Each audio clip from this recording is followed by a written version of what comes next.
Good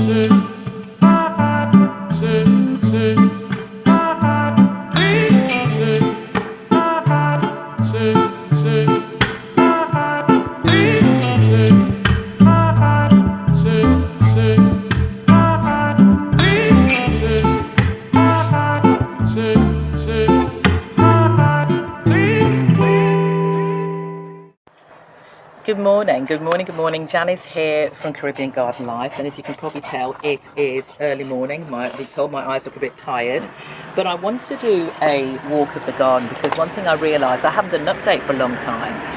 This past 12 months has been really full of travel. I was away for a long time, and I don't think the garden's quite recovered from that.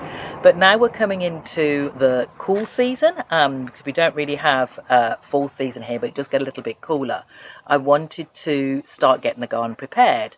On top of that, we are also right slap bang in the midst of our hurricane season, and September is our most active year. We're most active month, should I say. We're approaching September, and I wanted to have a record of the garden, I suppose a before and after, just to keep track of the damage. So we're going to walk the garden this morning, and you're going to come with me after we said good morning to these two. Say good morning, Foxy. Hello. Okay, let's go. Foxy, wow, yeah. Lulu.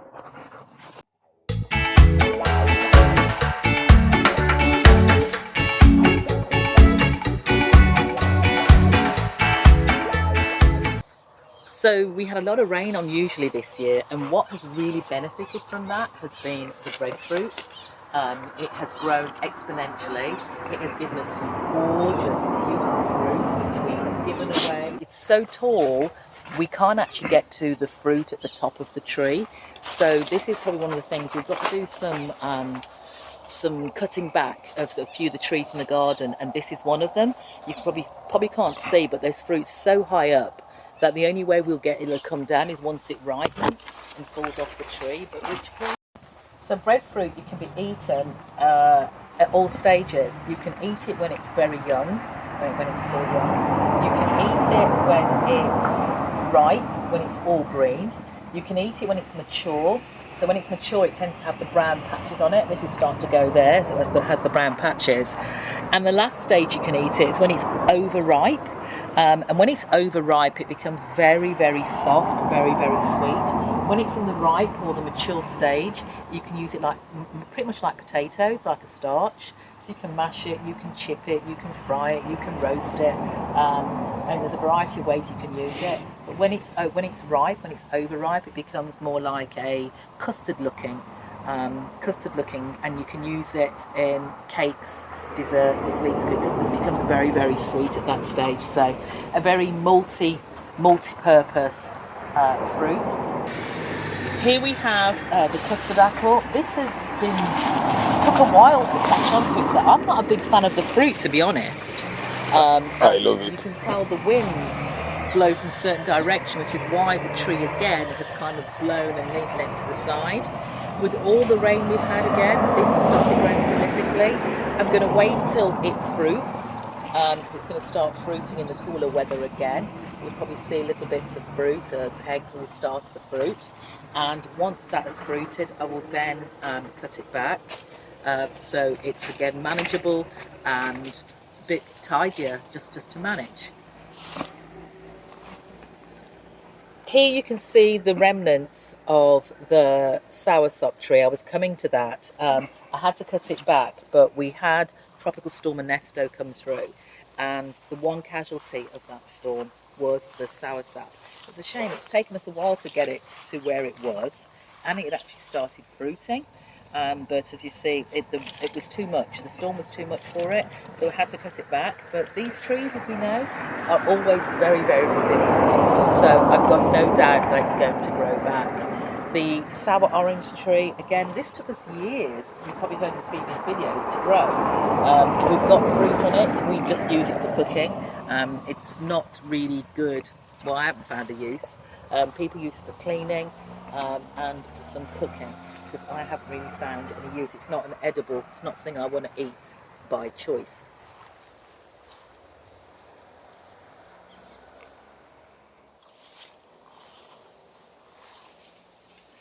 teaching you that.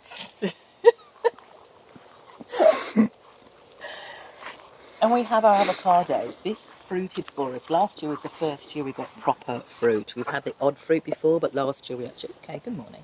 We actually got some, a decent harvest. Hundreds. A decent harvest for us. But again, I don't know if it's a fruits biennially. It looks like that's what it does.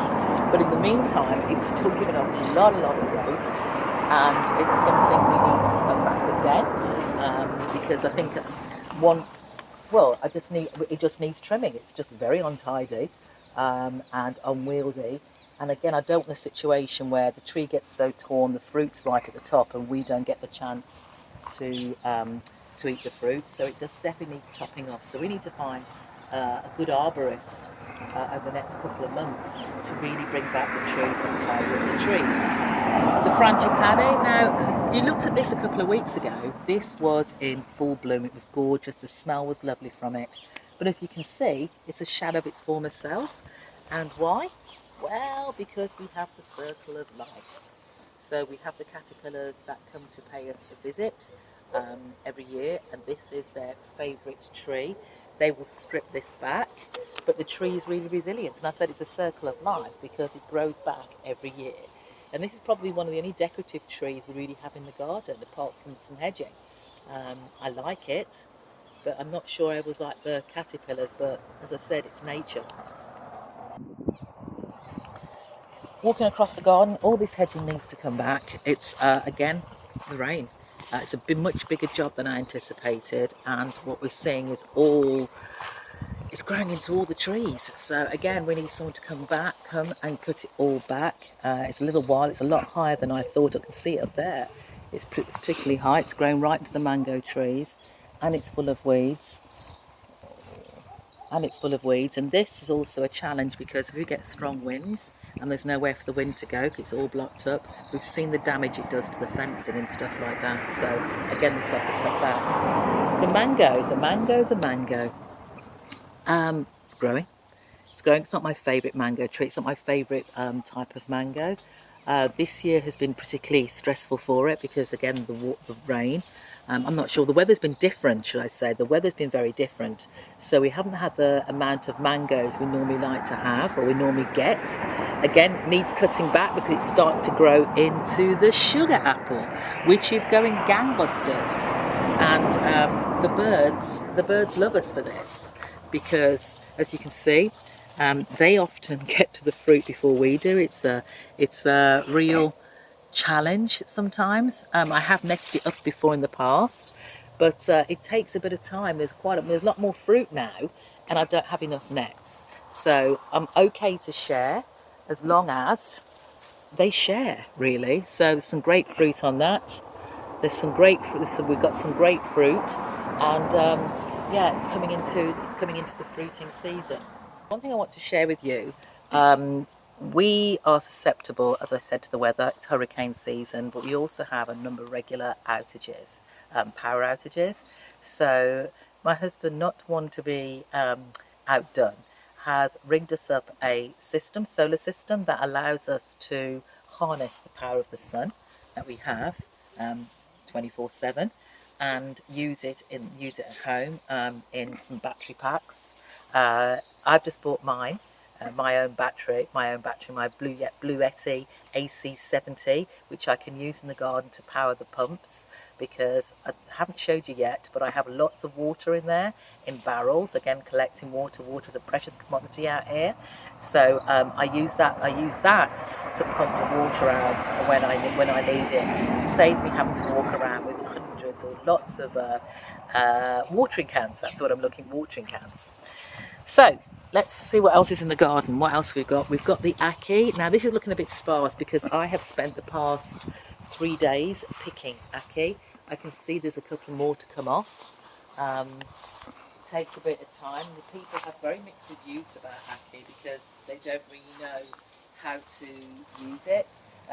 My husband, being of Jamaican descent, loves Ackee, so it's all about cleaning. So you do have to. It is a bit labour intensive preparing it. As a vegetable or a fruit. We cook it as a vegetable, but I suppose it's a fruit. It's a fruit. So Then we come to the fig. I love the fig. Again, I didn't realise it was so unwieldy with the figs. But again, we have a challenge with the birds. So one of the things I want to be doing the next day or so is really just try and tie some of these branches together, because I have some large netting bags that I can put over the top to actually try and actually get some fruit. It again is a bit of a challenge. Good morning. It's a bit of a challenge who gets here first. Okra seeds that had already been soaked. And so I had to plant them somewhere, and the only place that was available was this patch, my normal corn patch. As you can see, they are now coming to end of life, but they have been highly prolific. Don't think I've eaten so much okra in my life. It's been fun. I really enjoy it. But some of these I've missed. You can see these are the huge ones. These will go to seed pods. I've got some ready. But this will be the job of the next week or so. I'm going to be cutting this back and reclaiming this space, reclaiming my space to grow corn. The flowers are always very pretty. The okra has been very, very tasty, but it's time. I need my patch back. And then I've got a volunteer eggplant. I don't even know how this got across here, because I don't plant eggplants anywhere near here. But again, it's so strong, doing so well. I'm loath. It's probably my most healthy eggplant, and it's a volunteer, so I'm not going to disturb it. It's in the corner, it's not doing anything. So the last part we want to go is to the Veggie Garden. You can see here all the peppers are out. I've been trying to treat all the peppers. We've got a lot of whitefly, on the peppers. I've been spraying them. Some are going to make it, some aren't going to make it, but I want to tidy it up anyway. But I've been getting the Veggie Garden ready for the season. As you can see, more okra, still the same seeds that I was given. Again, this is coming up. This is coming to end of life. So I'll be pulling all that up. These patches down here, I've already mapped out the garden for the season. So right now, I've just got some marigolds in there. I've got some butternuts, more okra. I've got some herbs, some lemon basil, which makes a great lemonade. But this is going to be my butternut squash, and I'll also have some brassicas on the other side. This bed is going to be my herb bed. So I've got some herbs in there. I've got some shard moments from last season that's held on. Some garlic chives. I'm just starting to put some thyme in there. I'm going to transfer some rosemary, because my huge rosemary bush had died. And the one thing, out, you're not allowed in here. You're not allowed in here. You too.